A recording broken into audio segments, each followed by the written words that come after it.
Samajwadi party के नेता रामगोपाल यादव ने कहा है कि कांग्रेस का अहंकार नहीं होता तो देश की ये स्थिति थोड़ी होती। अरे कांग्रेस से ही टूटकर ये सब लोग गए। अभी कौन था वो? पहले कौन सी पार्टी थी? कांग्रेस ही थी। कांग्रेस को सत्ता के लिए भागने वाले सब लोग कौन थे? ममता जी से लेकर तो किसके किसके नाम ले, सब लोग कांग्रेस ही थे। शरद पवार साहब भी कांग्रेस ही थे। जितने भी, ये मुलायम जी छोड़कर, वो एक समाजवादी विचारों से बने थे। मुलायम सिंह यादव जी हो या नीतीश कुमार जी हो। अब नीतीश कुमार जी भी किसके साथ में गए? काय का अहंकार है? कौन लेके गए? तो ये मैं बोलता हूँ कि कांग्रेस विचारधारा ये को लेकर अगर साथ में रहते, विचारधारा के साथ में, विचारों के साथ में, तो कांग्रेस मजबूत होती। पर इन लोगों ने सत्ता को सर्वोच्च समझा, विचारों को नहीं समझा। कर्नाटक सरकार ने जन्म और मृत्यु प्रमाण पत्र में शुल्क बढ़ाया है। जो जन्म प्रमाण पत्र 5 रुपए का था उसको 50 कर दिया, मृत्यु प्रमाण पत्र 2 रुपए का था उसको 20 का कर दिया। तो ये कौन सी बड़ी बात है? 5 रुपए का रेलवे प्लेटफॉर्म की टिकट आज 100 रुपए हो गई। कौन मोदी को पूछ रहे? मोदी गवर्नमेंट को पूछ रहा है? कौन भाजपा को पूछ रहा है? हर चीज बढ़ा दी गई 20 गुना 50 गुना। तो कोई 2 रुपए 4 रुपए आज वैल्यू क्या है? डॉलर की कीमत इतनी बढ़ गई है कि रुपया तो वैसे ही कम हुआ है।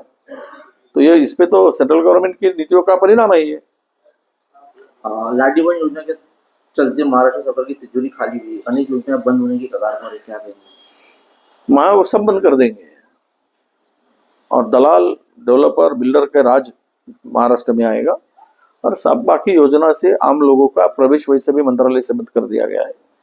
वो उसने जो नया डिजिटल एडवांस सिस्टम लगाकर फेस रीडिंग का, फेस मैचिंग का, ये सब जो कर रहे हैं, ये धीरे धीरे लोगों का मंत्रालय तक जाना बंद होना चाहिए। लोग अपना हक मांगने के लिए पहुंचना नहीं चाहिए, क्योंकि सरकार डरती है पब्लिक से जवाब देने के लिए, क्योंकि जो जो उन्होंने कहा था वो कुछ नहीं किया है।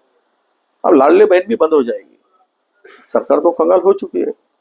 परिस्थिति यही आ गई है कि बच्चा जन्म लेता है तो 1,52,000 का कर्जा लेकर जन्म लेता है। आप तो जन्म और वो मृत्यु और जन्म की बात, जन्म का दाखिले की बात कर रहे थे। तो ये महाराष्ट्र हो या देश हो, अब कल श्रीलंका बनने के बाद ही जनता के आंखें खुलेगी, ऐसा मुझे लगता है।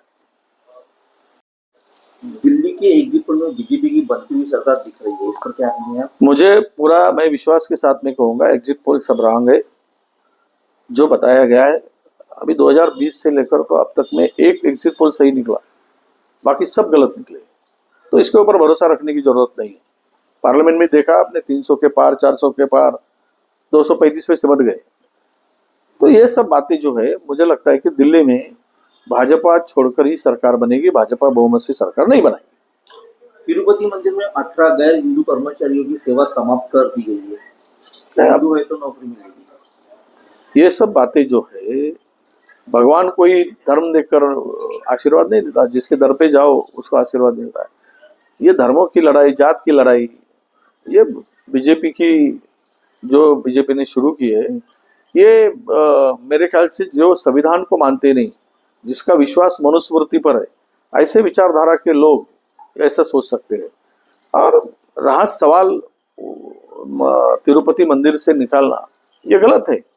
सेवा कोई भी कर सकता है, नौकरी कोई भी कर सकता है, वो ट्रस्ट है सरकार का, कोई किसी के सरकार का पैसा नहीं है, मंदिर का पैसा। लोग वहां पे डोनेशन देते हैं, लोग वहां पे दान करते हैं। तो इसमें जात पात धर्म लाकर भारत की सार्वभौमता को ठेस पहुंचाना, संविधान को ठेस पहुंचाना, ये गलत है। ये विचारधारा ही देश को डुबोने वाली है। उधर मोहन भागवत ने कहा केरल में कि हिंदू एकजुट समाज की सफलता फूलता हिंदू समाज तभी फूल सकता है। अब मोहन भागवत जी को काम वही है आखिरी तक, जो काम जिनको है वो काम वैसा स्टेटमेंट करते रहेंगे। उस बारे में मुझे ज्यादा बोलने की जरूरत नहीं है।